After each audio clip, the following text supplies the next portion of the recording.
What's up, everybody? I'm Marcus Lane, and this is 3 Minutes or Less. So the very first election that I can remember was in 1996, and it was the election between Senator Bob Dole from Kansas and the incumbent president, Bill Clinton. And I was in second grade, and so what my teacher did was set up a voting booth in our classroom to kind of teach us civic engagement. And as we cast our votes in our second grade room, Bob Dole actually won 25 of the 26 votes that day.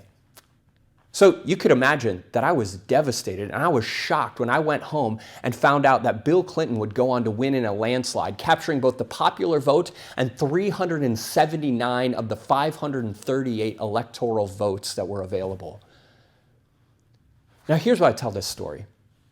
Is because as I record this, I actually don't know the results of this week's election. But what I can predict is that there's going to be many of you who are filled with righteous indignation because your guy won and the other guy lost.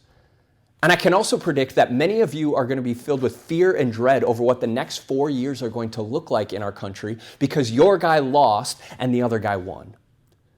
And you see, I am increasingly concerned that for many Christians in America, we have become far more concerned about the power of political office than the power of the Holy Spirit that is promised to each and every one of us, regardless of who's in office.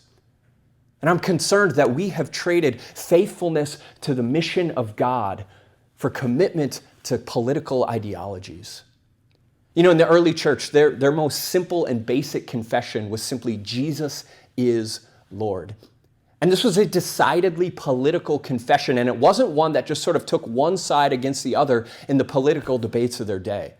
No, it was a statement that was made over and against the political system as it stood in Rome. It was a statement that said, the hope and the future of the world does not rest in the hands of Caesar and the power of the Roman Empire. No, it rests in the nail-pierced hands of Jesus, who laid his life down for the world. And that doesn't change based on who's in office in Washington, D.C.